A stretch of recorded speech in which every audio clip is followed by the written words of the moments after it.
La Chine est très préoccupée face à l'aggravation de la crise et la violence des gangs en Haïti. L'État s'est presque effondré et la population se trouve dans une situation désespérée. Dans ce contexte, j'aimerais dire 3 choses. Premièrement, Haïti doit endosser ses responsabilités en tant que nation souveraine. Haïti est responsable au premier chef de garantir la gouvernance. Cependant, dans cette situation d'impasse politique et de clivage entre les partis, il y a peu d'espoir que les élections puissent avoir lieu telles que prévues. Nous appelons toutes les parties à accorder la priorité aux intérêts du pays et du peuple. Il faut choisir la voie du dialogue et des consultations et faire preuve de flexibilité. Nous devons travailler ensemble pour promouvoir le processus politique, un processus par et pour les Haïtiens visant à mettre en place un gouvernement légitime et efficace sans délai.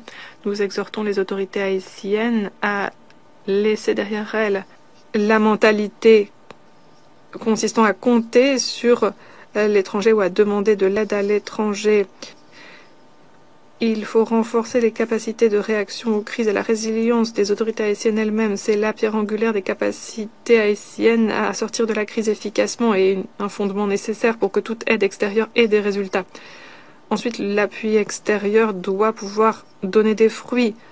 L'ONU travaille en Haïti depuis 3 décennies. Elle a déployé plusieurs missions de différentes formes, mais les résultats en général ont été bien loin des espoirs étant donné l'ampleur des efforts. Étant donné ces expériences passées, il faut se pencher sur les causes profondes de la crise et apporter une aide plus pratique, pragmatique, ciblée. Le déploiement de la mission MSS doit être consolidé pour garantir la bonne mise en œuvre de l'embargo sur les armes et endiguer les flux d'armes et de munitions illégales.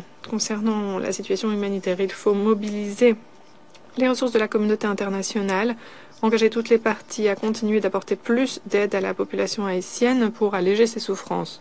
Les États-Unis ont représenté le facteur extérieur numéro 1 avec une incidence sur la sécurité et le développement d'Haïti. Les États-Unis ont toujours été l'éminence grise derrière la situation politique en Haïti, et ce depuis plus d'1 siècle. Ce pays s'est ingéré encore et encore dans les affaires d'Haïti en déployant récemment des troupes, en mettant au pouvoir des gouvernements qui étaient ses marionnettes et en s'ingérant dans les affaires politiques du pays. Il y a 1 an, les États-Unis ont orchestré la transition et la mise en place des nouvelles modalités en Haïti.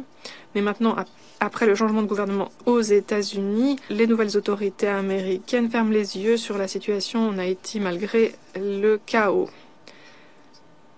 Les États-Unis sont aussi la source numéro 1 d'armes pour Haïti. Ces rapports montrent les faits. Les États-Unis ont accepté l'imposition d'un embargo sur les armes sur tout le territoire, mais ne l'appliquent pas réellement. Les flux d'armes vers Haïti depuis la Floride sont une réalité, résultat de quoi les gangs sont mieux outillés que la police haïtienne. Les États-Unis ont toujours été de facto les leaders en matière de sécurité en Haïti. En octobre 2023, ils ont promis un appui financier au déploiement de la mission MSS, mais alors que plus d'1 an a passé, les contributions concrètes versées par les États-Unis sont très modestes. À un moment donné, les États-Unis ont même essayé de faire de la mission une mission de maintien de la paix de l'ONU. En outre, lorsque les États-Unis ont déclaré l'imposition de droits de douane contre tous leurs partenaires commerciaux, ils ont imposé, y compris ces droits de douane de base, comme ils les appellent, de 10%, sur Haïti, alors qu'il s'agit d'un des pays les plus pauvres tels que définis par les Nations Unies. Ce protectionnisme ne vise pas donc les concurrents des États-Unis comme la Chine, mais y compris les pays qui sont au bord du gouffre, au bord de l'effondrement, comme le pays fragile qu'est Haïti, dont la population est en souffrance. C'est cruel, c'est absurde, et c'est aussi véritablement navrant. Nous espérons que les États-Unis réfléchiront à tout cela. L'avenir et la destinée d'Haïti ne devraient pas être sacrifiés simplement parce que les États-Unis ont choisi de servir leur propre dessein stratégique. Et être à proximité des États-Unis ne doit pas devenir une malédiction pour Haïti.